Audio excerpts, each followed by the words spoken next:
చంద్రశేఖర పరమాచార్యుల వారు కూడా అంగీకరించి వ్యాఖ్యానించిన విషయం. అందుకని ఆనాడు అమ్మవారు సౌందర్యలహరిని ఇచ్చింది శంకరులకి. ఇస్తే శంకరులు ఆ సౌందర్యలహరిని 5 స్ఫటికలింగాల్ని తీసుకుని వస్తున్నారు. వస్తున్న సమయంలో నందికేశ్వరుడు ఎదురొచ్చి అపారమైన తాపమును పొందాడు అన్నారు. అమ్మవారికి సంబంధించినటువంటి విద్యాస్వరూపము, అందుకే అమ్మవారిది నంది విద్యా నటేశ్వరి అని పేరు. అమ్మవారి యొక్క విద్యని మొట్టమొదట తాను గుర్తిరిగి నేర్చుకుని లోకమునకు అంతటికీ భాషింపచేసినవాడు నందీశ్వరుడు.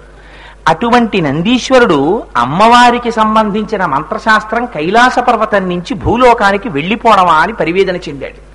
పరివేదన చెంది శంకరులు 100 శ్లోకాలతో కూడినటువంటి సౌందర్యలహరిని తీసుకుని వస్తుంటే ఆయన వచ్చి అందులో 59 శ్లోకములతో కూడిన సౌందర్యలహరి భాగాన్ని బలవంతంగా తీసుకుపోయారు.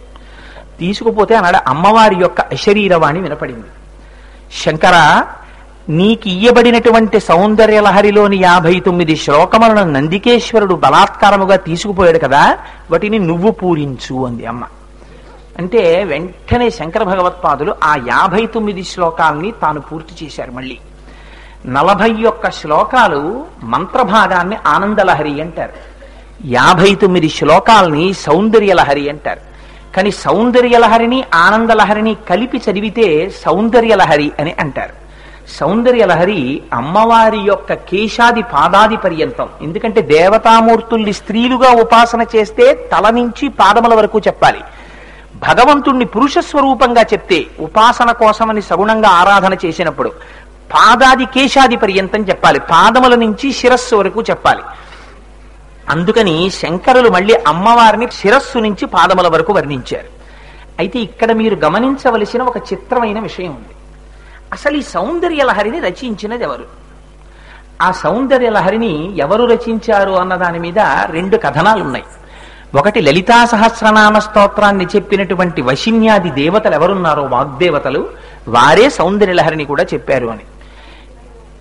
కాదని 2వ వాదన వారు అంటారు, అమ్మవారి యొక్క ఆపాదమస్తకం, అమ్మవారి కబరీబంధం దగ్గర మొదలుపెట్టి అమ్మవారి యొక్క పాదముల గోళ్ల వరకు వర్ణించారంటే అది సాక్షాత్తుగా పరమశివుడు రచించారని కొందరంటారు.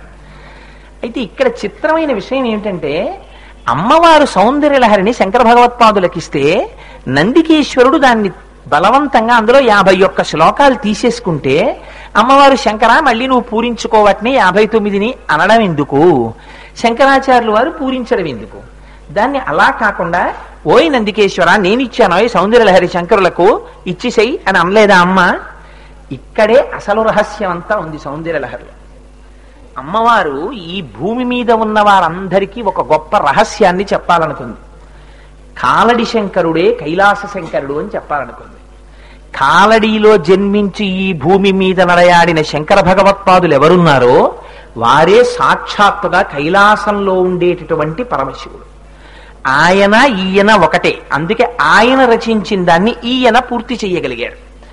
అయితే అమ్మవారు ఇచ్చేటప్పుడే ఆనందలహరిని ఒకదాన్ని ఇచ్చి సౌందర్యలహరిని నువ్వు పూర్తి చేయి శంకరా అనొచ్చు కదా, నందికేశ్వరుడు తీసేసుకునేటట్టు చేయడం ఎందుకు మరి అంటే దానికి ఒక గొప్ప విశేషం చెప్తారు. ఒక రాజు రాజ్యాన్ని చేస్తున్నాడు. ఆ రాజుకు ఒక కుమారుడు ఉన్నాడు. ఆయన సర్వసమర్థుడు. అంత సర్వసమర్థుడైనటువంటి కుమారుడు ఆయన రాజ్యాన్ని ఏలగలిగిన వాడు, తండ్రితో సమానుడు. తల్లి ఎప్పుడైనా పిల్లవాడిని పిలిచి నువ్వు కూడా సమర్థుడవు, అందుకని మీ నాన్నగారి రాజ్యంలో అర్ధభాగాన్ని నువ్వు తీసుకుని పరిపాలించు అని అమ్మ అంటుందా? అలా అనదు. భర్తగారే రాజ్యం ఏలాలి. కానీ ఒకనాడు భర్తగారు అంతఃపురంలో లేకుండా ఎక్కడికో వెళ్ళినటువంటి సమయంలో శత్రువులు దండయాత్ర చేశారు. అప్పుడు